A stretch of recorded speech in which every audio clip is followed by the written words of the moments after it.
Thank you for joining me for another video. Last week, middle of the week of last week, we got into the Second Temple era Jewish sects, S-E-C-T-S. We talked about the Sadducees last week, who really were, in my opinion, they really were a very interesting group. I think that they're a little bit kind of off in many ways, and I don't just mean doctrinally. I mean, in terms of practice and in terms of really how they appear to have interacted both with other Jews and with Christians of the time. But they are an interesting group, One thing that I did not mention last week that I am going to mention this week is, all due respect to the modern day Reform Jewish movement. I say modern day, it's like 200 years old at this point, maybe older. I don't recall exactly when the split occurred, but the modern Reform movement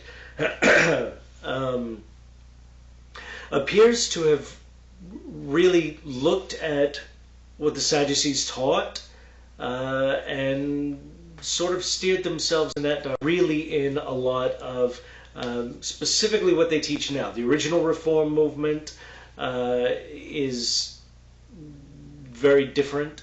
They were still very, what we would call orthodox, whereas the Sadducees were very unorthodox, and not in the same way that I call myself unorthodox. They were, as we discussed last week, in many ways heretical, in some ways just more along the lines of heterodox, but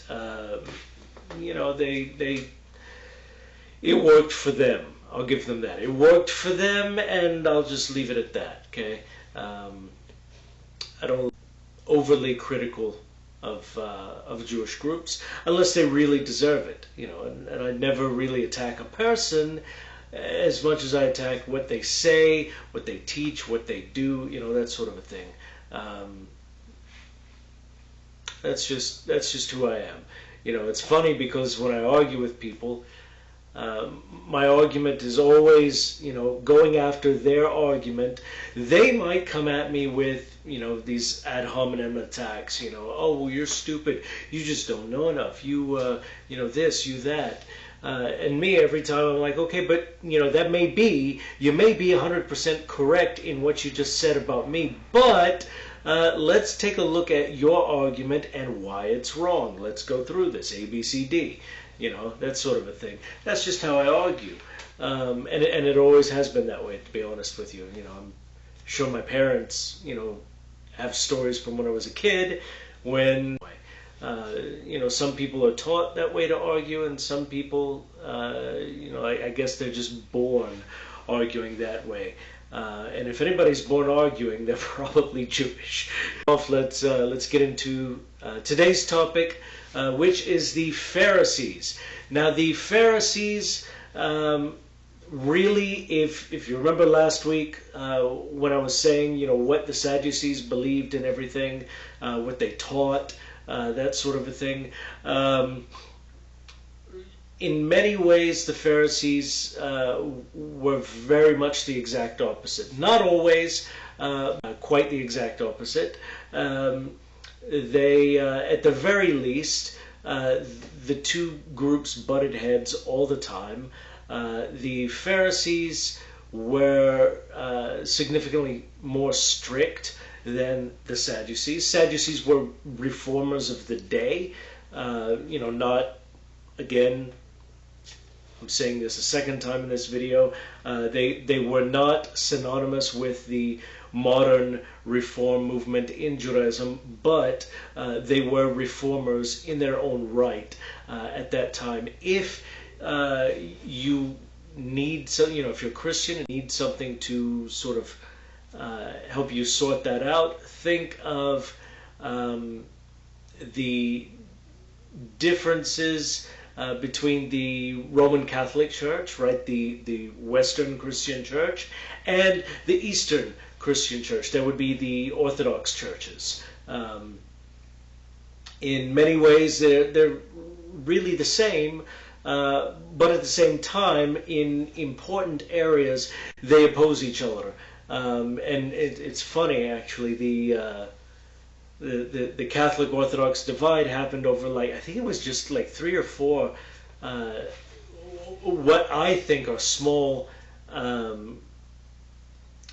disagreements over wording, but it actually produced 2 wildly different theologies, in Christianity, which I think is just it's fascinating to me. I study religions in general.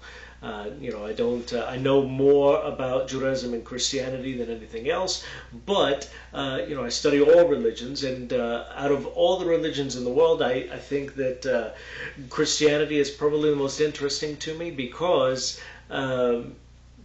it has changed so much in the last, roughly 1700 years since the First Council of Nicaea. And it has spawned other religious movements, and really sort of morphed into it is Christianity today. And I'm sure you'll hear this if any pastor or priest is being honest with you. Christianity today would be unrecognizable to Jesus. And we're actually going to discuss early Christianity because they were a Jewish group, but we're not discussing them today. So back to the Pharisees, right? So the Pharisees were a large group in terms of numbers, right? The Sadducees were the most powerful group. They were the elites. They were the aristocrats of the day, among the Jewish people anyway. In the land of Israel. Interestingly enough, you don't see many Sadducees outside of the land of Israel. The reason for that is probably because they had no real authority beyond the temple gates, right? So that's interesting.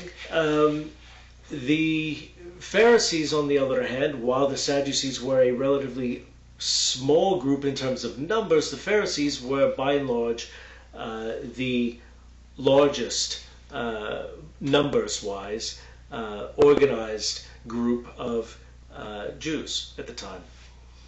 And their name, Pharisee, in English, comes from the Hebrew original, which was Perushim, which literally means the separate ones, like those who have separated themselves from, I guess, the general population. I don't know. There are no Sadducees to ask. And the Sadducees are actually the ones who gave them that name. Very much in the same way that Orthodox Jews today are called Orthodox because when the Reform movement split a couple hundred years ago, they called traditional Jews Orthodox. Originally it was a pejorative, very much in the same way that Pharisee was originally a pejorative. And then later on, both Orthodox Jews today and the Pharisees back in the day just sort of leaned into it. And they were like, you know what, screw it, man. Let's I'll accept it. It fits, so okay, let's go with it. When I speak about Christianity, I differentiate between Orthodox with a little o and Orthodox with a big O. Orthodox with a big O belongs to one of the Orthodox denominations of Christianity, whereas Orthodox with a little o is going to be more inclusive. That's going to be your Orthodox big O Christians, your Catholic Christians, your Protestant and evangelical branches. The Latter-day Saints do not fit into that category. The Witnesses, right, the JWs, they also do not fit into that category of Orthodox with a little o, because they are breakaway groups that have actually said that other Christians are not Christians. So you don't really see that so much in Judaism. It's interesting because the argument has never been he's not a Jew. The argument has always been he's not observant, or he's you know, hyper religious or something like that. So that's interesting. Um, among Christians, among Muslims, you'll hear, oh, they're not real Christians, they're not real Muslims. Among Jews, they're like, oh yeah, he's Jewish, but what can I do? He doesn't keep Shabbat. He doesn't keep kosher. Jon Stewart, Mel Brooks, Jack Black, all Jewish. Are any of them religious? Well, no, probably not. Just kind of an interesting thought. Jack Black, actually, if you don't know anything about his personal life, you really need to look into his mother. She was absolutely brilliant, and I'm not saying that because she was Jewish. She was absolutely brilliant outside of, it completely and totally independent of the fact that she was Jewish. Just wanted to plug that. She's a really fascinating individual. Very inspiring, especially, I would imagine, not so much to men, but I would imagine that she would be very inspiring to other women. Back to the Pharisees, because I'm bouncing all over the place again. They were called Peroshim, the separated ones, the ones who separated themselves, probably because the Sadducees who gave them that name perceived that the Pharisees just sort of said their own thing. If that's what you're going to do, we're going to keep living the way that we have lived forever. Sadducees, if you remember, believed in no afterlife whatsoever. They believed that essentially it appears, I can't say this with any real certainty, but it appears that they believed that once you die, the soul dies with the body. There's also an opinion out there that says that they actually didn't believe in the soul at all, which is odd for a Jewish group, but hey, who am I to judge people 2,000 years ago? Today, that's a different story, 2,000 years ago? No, I'm not even going to touch that. So the Pharisees, unlike their Sadducee cousins, or brothers I should say, did believe in an afterlife. They did believe in the immortality of the soul. Once you die, your soul is judged, and you are sent to either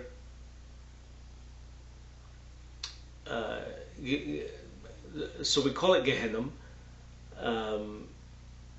Coincidentally, there's Jesus gives a parable in, I forget which one of the Gospels, but in one of the Gospels he gives a parable of Lazarus and the rich man.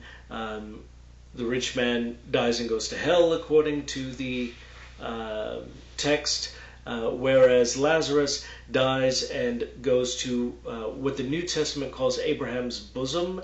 The hell of that parable is Gehenna. The Abraham's bosom of that parable is Gan Eden. Okay, literally the Garden of Eden. Also, you could call it paradise. You could call it, you can just call it whatever. Ultimately, the one is the grave. That is the state of death.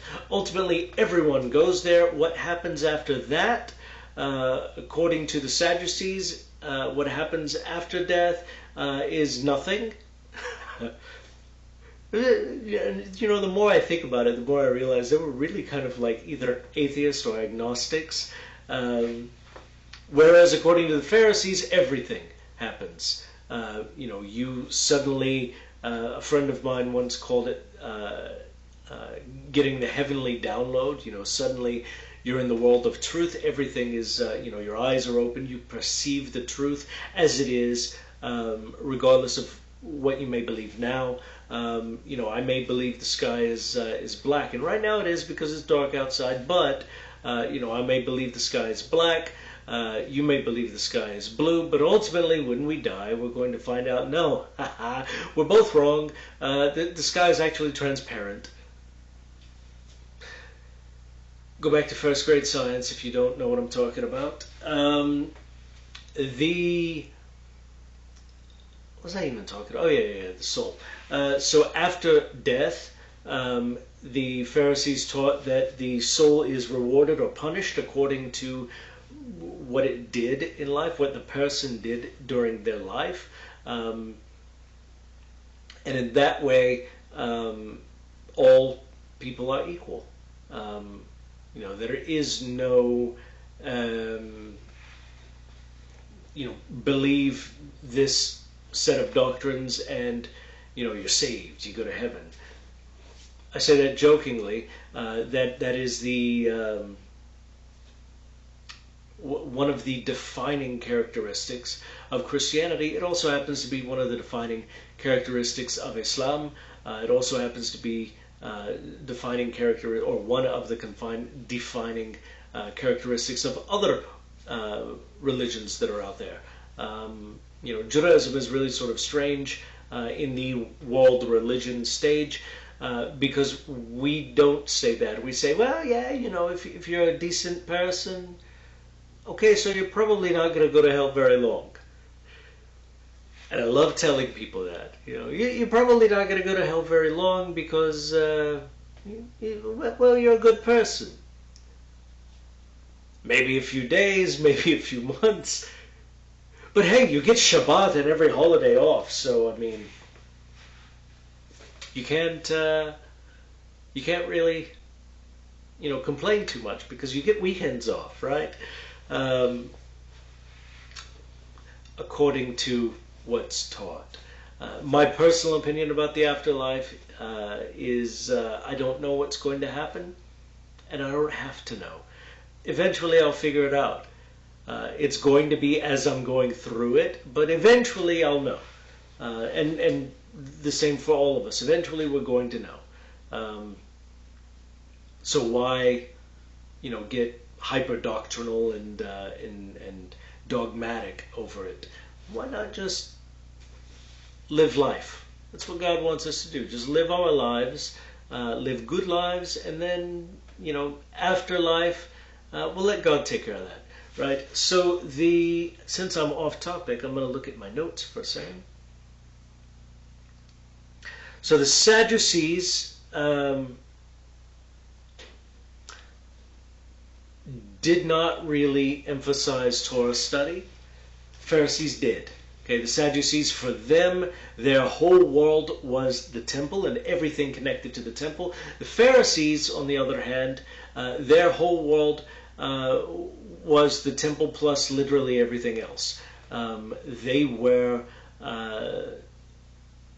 very involved in the world around them.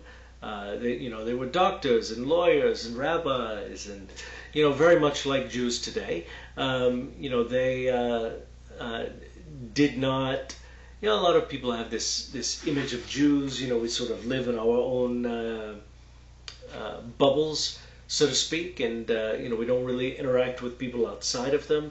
First of all, that's not true. If you believe that, or if at any point in your life you did believe that, it's not true. Hence this YouTube channel. I think the majority of my friends, I think, are Christians. I have a lot of Jewish friends, but I think the majority of my friends are Christians. I have some Muslim friends. I have a couple of Buddhist friends, that I know are Buddhist. I have atheist friends. I have agnostic friends. I have friends who are scientists. I have friends who are teachers. I have friends who are, just about everything under the sun. So to say Jews really live in our own bubble, it's just not accurate. Okay, and I'm not the exception. Okay. Most Jews today are the same way. There are some who, yes, they do live in their own little bubble, but most of us are really very out in the world, very much like the Pharisees were 2,000 years ago. The Pharisees, if the temple were destroyed, it would not have affected the Pharisees. And just for the record, the temple was destroyed, and it really did not affect the Pharisees at all. Because it was not a centralized group. They weren't centered on the temple like the Sadducees were. Sadducees, as soon as the temple was destroyed in 70 CE, they really just sort of disbanded and Nobody really knows 100% what happened to them. Pharisees, when the temple was destroyed, they said, okay, well, that sucks. All right, so what are we doing next? You know, and they just moved on with their lives. Why? Because for the Pharisees, Jewish life was not centered on the temple. It was extended out into every part of life, and they really tried to make an effort to get other Jews who maybe they weren't so religious, maybe they belonged to the Sadducees or a different sect at the time. They really tried to get other Jews to really sort of adopt that mentality that no, keeping kosher is not just for the temple. Keeping Shabbat, not just for the temple. Coincidentally, the certain laws of Shabbat, when it comes to being in the temple for the temple services and everything, are suspended until you leave there. You know, you're allowed to keep a fire going in the temple courts for the purpose of the offerings that would be brought. You're not once you leave the temple courts. You know, just kind of a fun thought. Appear to have been focused. I mentioned this last week. They appear to have been focused on, at least in terms of their scripture, it appears to have just been the Torah, the first 5 books. The Pharisees had the entirety of what we now call the Tanakh. So they had the Torah, the prophets, and the writings. If you don't remember that, okay, well, wonderful. I've got an entire series of videos all about it. You can go back and check that out. That'll give you like 12 hours of fun. Then it's closer to 7 or so hours. Not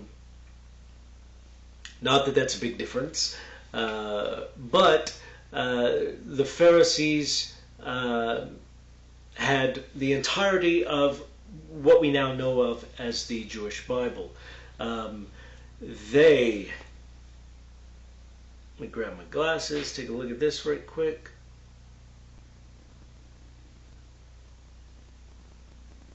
Okay, so they didn't build the first synagogues. Okay, that was originally the first synagogues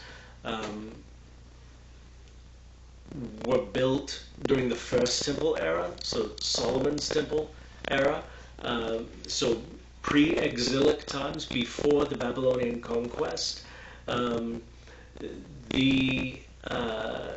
That's when the first synagogues were. So the Pharisees, who were not around at the time, didn't start building synagogues. However, they did make sure that everywhere they were, they had a synagogue to serve as the center point of Jewish life, both in Israel and out of Israel in the diaspora. That helped to preserve Jewish identity, even down to the modern age. If you are alive today and you know that you're Jewish, even if you're not religious, you can thank the Pharisee for that. Because they were the ones who really put forth a lot of effort to get people to get Jews, I should say. They didn't get Romans to do this. To be outwardly Jewish, to take part in their Jewish heritage, their Jewish culture, to not abandon their Jewish culture in the face of Hellenization.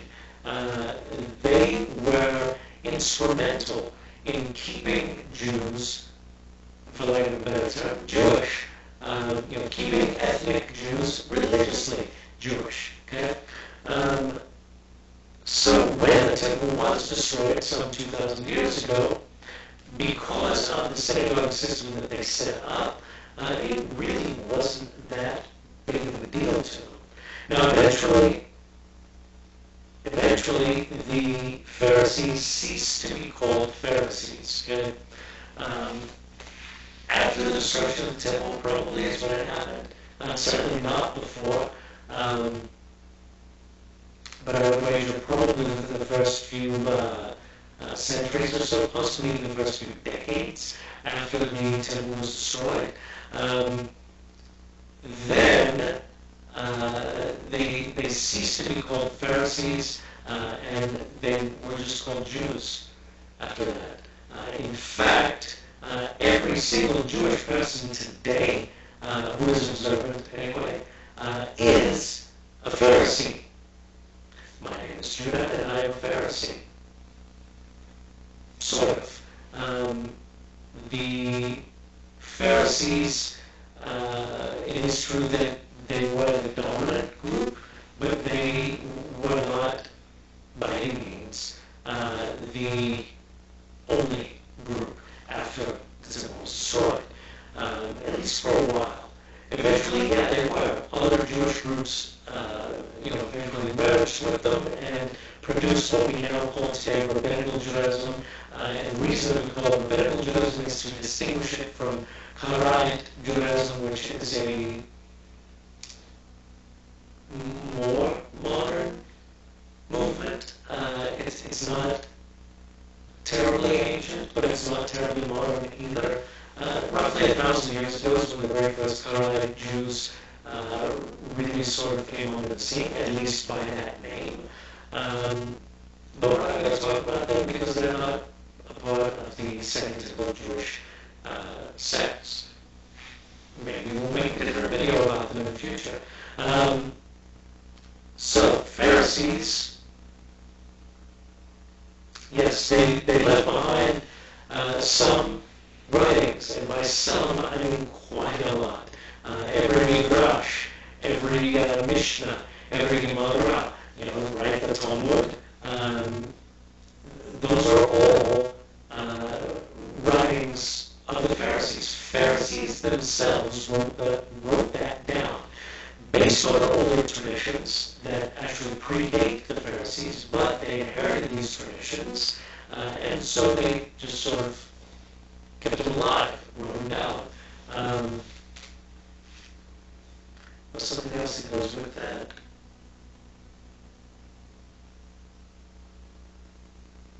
No, there wasn't. You will see them in the New Testament, in the Gospels and the Book of Acts. They are mentioned very frequently in those books. You'll also see them in the works of Josephus. I say the works as opposed to the books because, so I own the complete works of Josephus. It's a book like this. It's really, it'll take me maybe a weekend to read through it if I'm just reading it straight, right? And I have good stuff, very interesting stuff.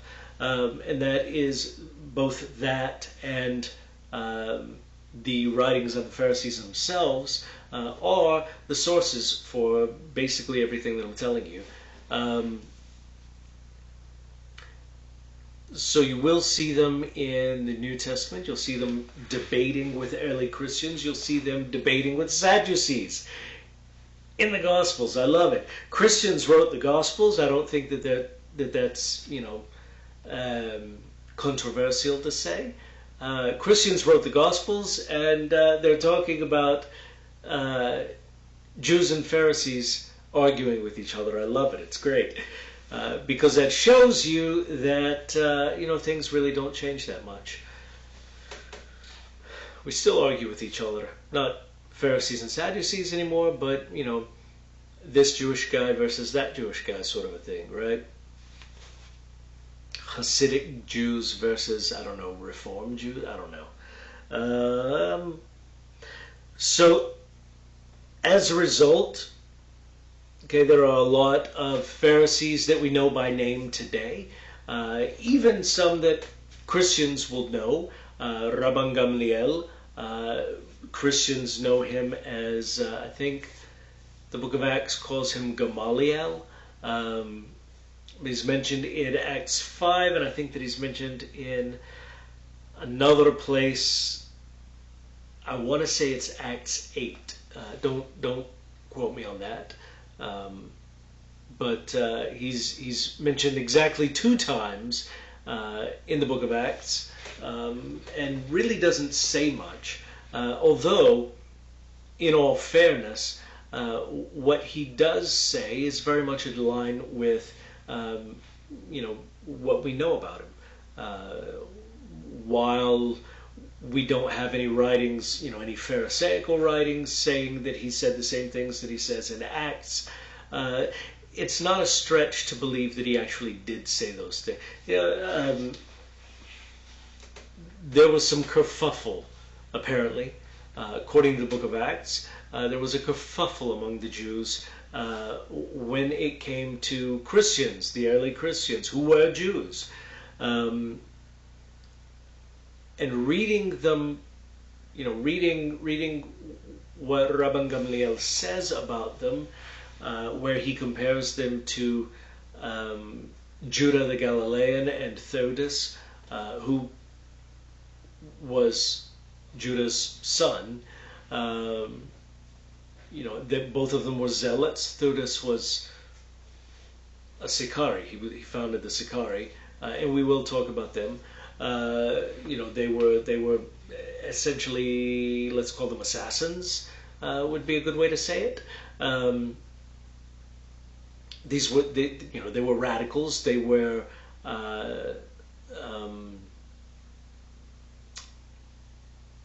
freedom fighters. I think might be too friendly of a term, but I can't think of anything better.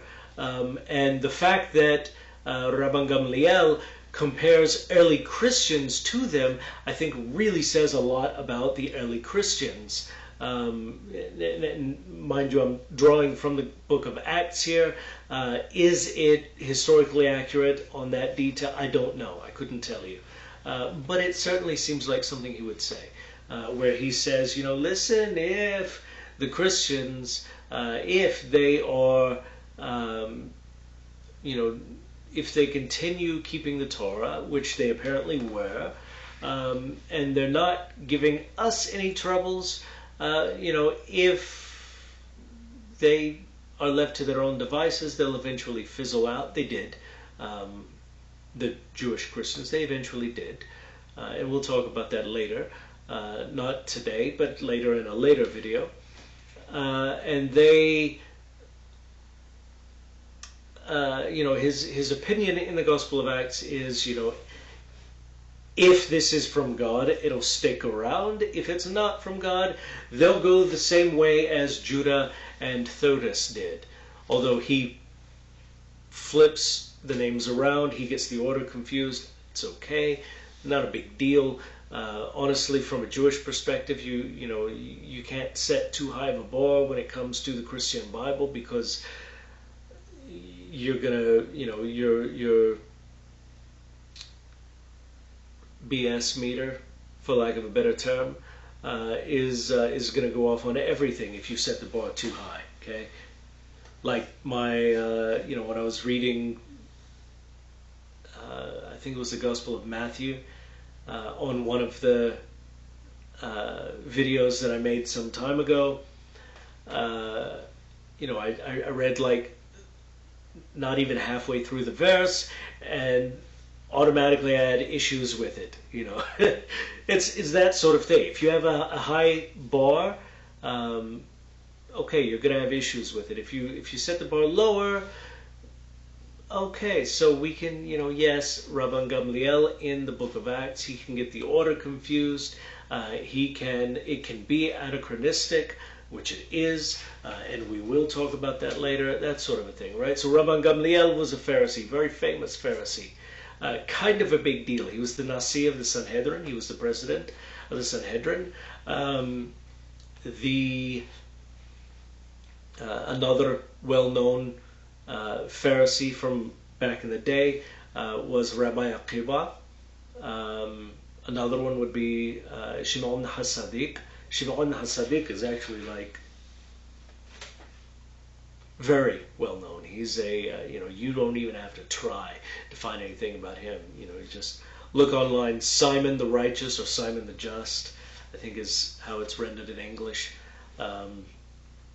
Very exciting stuff about him. He had an interesting life, that guy.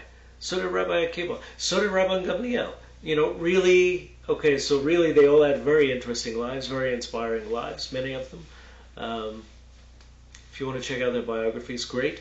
Now, when it comes to other names that appear to have been Pharisees, it appears that the majority of Jesus' teachings in the Gospels are consistent with Pharisaic theology.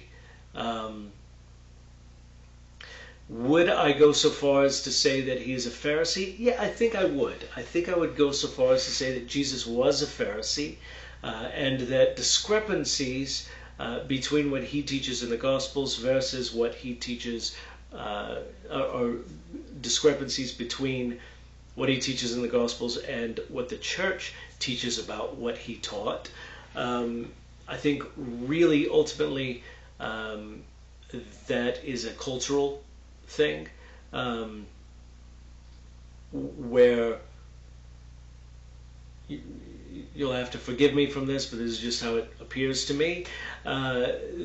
It appears that Christians misinterpreted the text because they divorced themselves from anything Jewish. You can read Constantine's letter to the Council of Nicaea, where he suggests doing just that. If you want to. So it was a conscious decision on the church's part to completely separate themselves from anything Jewish. Ironically, none of them ever at any point said to themselves, but wait, Jesus was Jewish. If we have nothing to do with anything Jewish, how do we have anything to do with Jesus? Nobody asked that. If I'd been there, I'd have asked, but no Jews were invited to the council, so. Like I said, it's not my place to judge someone from that far ago. From today, okay, I could judge everybody. I'm just kidding. But yeah, there's actually, so it does appear that Jesus was a Pharisee. At least he held several Pharisaical theological points. There's actually a point, and I believe it's in Matthew 23, where Jesus is quoted as saying, the Pharisees sit in Moses' seat, so everything that they tell you, you should do it. Now, it's very obvious that shortly after that, I say shortly, it could have been, any time, within 2,000 years or so, after that, some pious Christian scribe came along and said, well, but you shouldn't do what they do. And he actually wrote that in there. The reason that I say that it appears that a scribe did that is because, because if he himself said that, it would completely undermine what he just said. So, I don't know, man. I don't know. I wasn't there.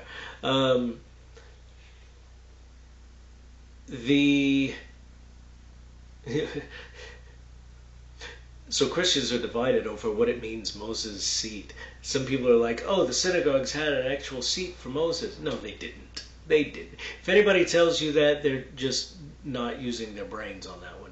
No, they didn't. Maybe a seat for Elijah.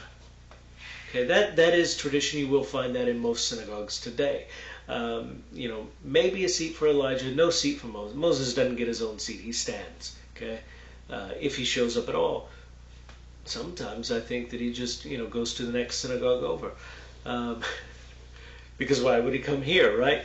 And then there are other Christians who say, oh, well, it just means that they have Moses' authority.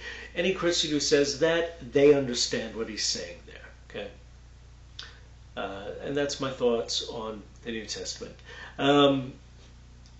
Actually, no, it's not. The Apostle Paul, in several of his letters, claims to have been a Pharisee. He was not. Okay, and the reason that I can say that with absolute confidence is every single time that he mentions anything, with the exception of the resurrection, that he could agree with the Pharisees on, he takes the exact opposite approach. at least if he was a Pharisee, he had zero formal education. Okay? And even when it comes to the resurrection, Paul says there is a resurrection, but then goes on to describe not a resurrection, but a reincarnation, meaning your soul is put into a different body, not the same body. True resurrection is the same body, right? Pharisees and modern Orthodox Jews believe that at least most modern Orthodox Jews, believe that the body itself resurrects with the soul intact and inside the body, whereas Christians, just from speaking with them about this topic today anyway, it appears that they don't believe that at all. That what they believe when they say resurrection is that they're given a heavenly body. Perhaps it looks like, their earthly body. Perhaps it doesn't. For those who say that it does look like their heavenly body, or the earthly body, they're going to run into issues in the resurrection accounts of Jesus, because after his alleged resurrection, the Gospels and the book of Acts mention him talking to people that knew him, but they didn't recognize him. Mary Magdalene is a good example. She thought he was a gardener. Okay, I can get that. If she's looking at him from behind, I get that. The disciples on the road to Emmaus, it's a different story. They talked with him at length for hours. I say hours, it could have been minutes, but long enough to know, hey, I think that was Jesus. And it didn't even dawn on him until after he left that, yes, it was him, according to the Gospels. Anyway, that being said, I am done. So I hope that you learned something beyond my alternative opinions on the Gospels and the book of Acts and the Apostle Paul, who almost certainly was not a Pharisee based on his own teachings. That being said, until next time, shalom.